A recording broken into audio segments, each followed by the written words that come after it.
There is a crow outside your window right now. Or there was, once. And if you've ever looked at it directly, if you've ever made eye contact, even briefly, even just once, it remembers you. Not vaguely, not the way you half remember a stranger's face from years ago.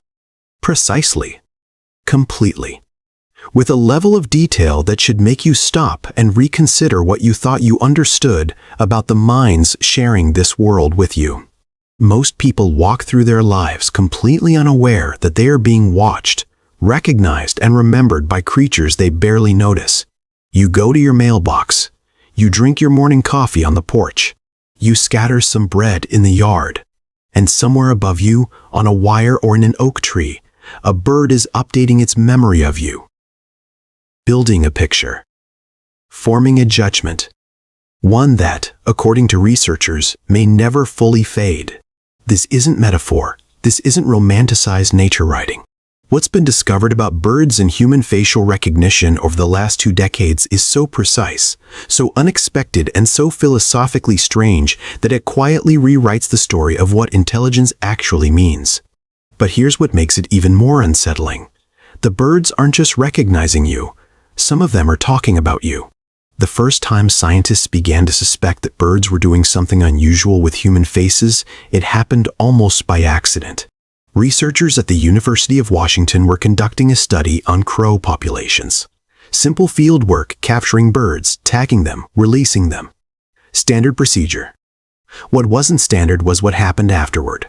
When the same researchers returned to the same locations, the crows reacted differently to them than to other people nearby. Not just wary, specifically focused, targeted. The birds would call out, dive, follow, and alarm, but only toward the people who had handled them. Not to strangers, not to colleagues who hadn't participated. Only to the ones whose faces had been present during capture. The researchers wore masks to test this. Plain, neutral, caveman-style masks. Nothing threatening, nothing unusual. Then they swapped masks among the team. The crows didn't care which body was wearing the threatening mask. They responded to the face. Every time. Even a year later. Even 2 years later. The face, and only the face, was what they held on to. What's happening in that crow's brain is something neuroscientists are still piecing together. The avian brain is structured entirely differently from a mammalian brain. No neocortex. None of the wrinkled gray architecture we've always associated with complex thought. For a long time, that anatomical difference was enough to convince most scientists that birds were operating on instinct and simple pattern response. But that assumption was wrong, and the wrongness of it runs deeper than most people realize. Birds evolved a structure in their brains called the pallium, a dense, layered region that performs functions strikingly similar to what the mammalian cortex does. The circuitry is different. The evolutionary path is entirely different, but the outcome is remarkably, almost disturbingly similar. Birds can form associative memories. They can apply past experience to future decisions. They can recognize individuals, not just species, not just categories, but specific individuals, and respond to them accordingly. And in some species, they can do this across timescales that make human social memory look modest by comparison. This is where things become genuinely strange. There are documented cases of birds, not just crows but mockingbirds, magpies, and certain species of geese, recognizing specific people they haven't encountered in years. Researchers who returned to study sites after long absences were greeted with the exact behavioral responses they'd left behind. Warning calls for those who'd been threatening. Calm approach behaviors for those who'd been kind. The birds hadn't forgotten. Time, it seemed, wasn't erasing what they'd learned about certain people. It was reinforcing it. Think about what that means for a moment, not scientifically.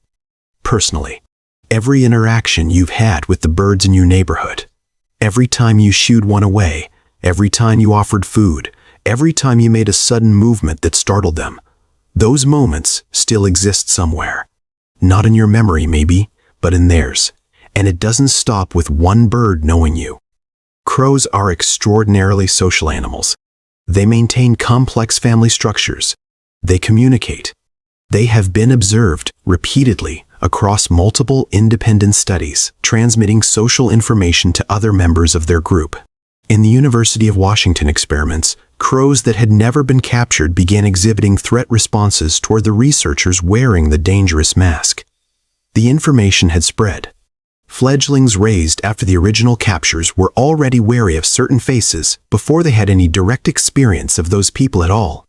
There is a word for this in biology: cultural transmission.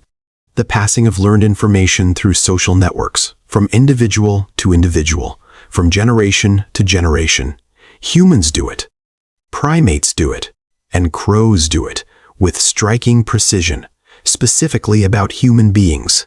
You are, in some small sense, a piece of local knowledge in your neighborhood's crow community, a data point, a file, something that has been discussed in whatever form crow discussion takes among birds that may have never once appeared important to you. But the question that changes everything is this: why? Why would a bird develop this level of cognitive investment in remembering human faces? What evolutionary pressure pushed intelligence in this specific direction? The answer pulls you into something much older than crows, much older than humans.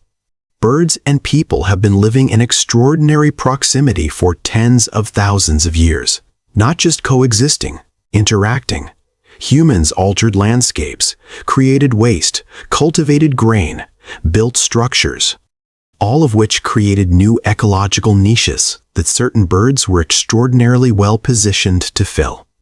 Crows, ravens, jackdaws, and their relatives followed human expansion across the planet, not because they were domesticated, not because they were trained, but because they were smart enough to recognize that humans were a resource, unpredictable, powerful, and worth understanding.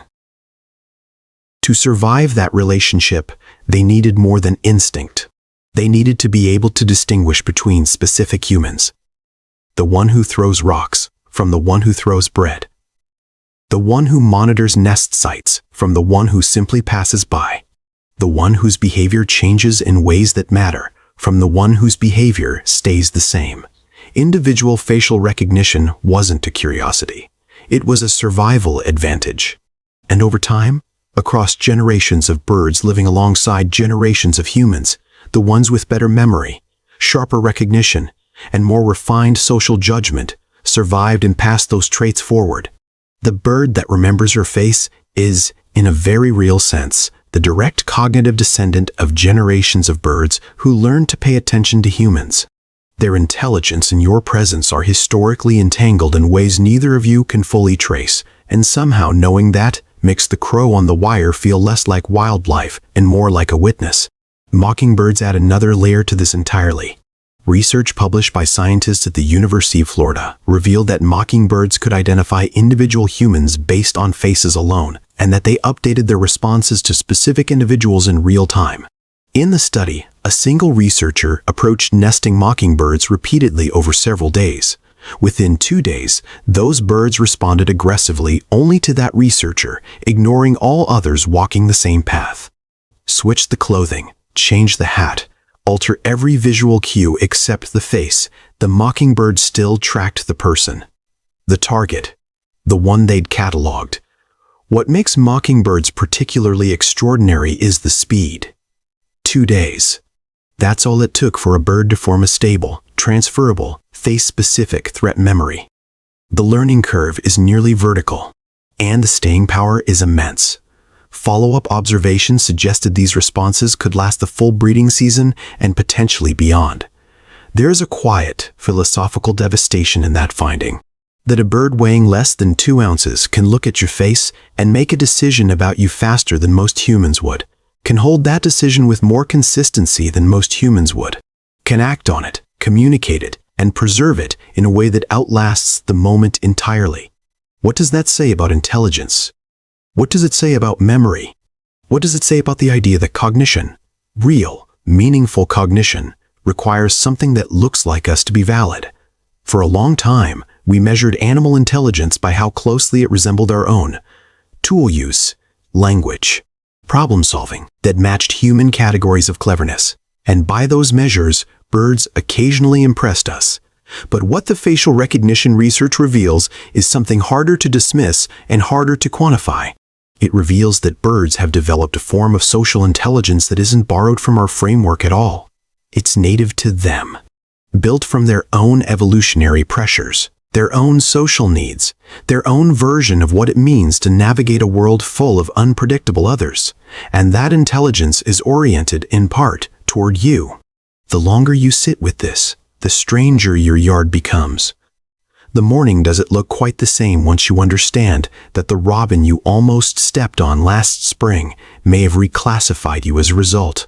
That the pair of crows near your garbage cans have likely cataloged your schedule, your habits, your level of threat. That the birds passing overhead aren't just passing, some of them are registering your presence as information. There is research emerging now, preliminary, fascinating, and still being tested, suggesting that some bird species may not only recognize faces, but track emotional associations attached to those faces. Not just dangerous or safe, but subtler gradations. The person who is threatening, once but hasn't been since. The person who was reliable with food until they weren't. The behavior that changed and what it might predict. If that research holds, it pushes bird cognition into territory that starts to feel genuinely uncommon, even by mammalian standards. But what remains most quietly overwhelming about all of this isn't the science itself. It's the implication underneath it. You have moved through this world for your entire life, believing, as most of us do, that you're primarily known by other people, that your presence is registered by minds capable of complexity. And yet there have been birds, unremarkable background birds, birds you probably didn't notice, watching you with more careful attention than many of the humans who passed you on the street, forming precise, lasting impressions of your face, adjusting their behavior toward you based on a history that exists entirely within them. There is something in that which is hard to name, something that sits between wonder and vertigo, the sense that the world has been far more attentive to you than you ever thought, that the life happening around you at the edge of your awareness has been tracking your movements, learning your patterns, and building something that, in the language of birds, might be called a memory of you. And that memory is still there. Somewhere out in the trees, in the social knowledge passed between generations of birds who learned to watch the creatures below, you are still remembered. The specific geometry of your face, the pattern of your presence, the character of your attention, held in minds we spent centuries dismissing as simple. Maybe the question worth carrying with you isn't how birds can possibly remember us so well. Maybe the question is why we spent so long assuming they couldn't, why we drew the boundaries of meaningful intelligence where we did, and what we missed by looking only at the world through our own category of mind. The crow is back, or maybe it never left. Either way, it sees you, and it remembers. Has a bird ever seemed to recognize you? Acted in a way that felt specific, deliberate, aimed at you? I'd genuinely like to know what happened.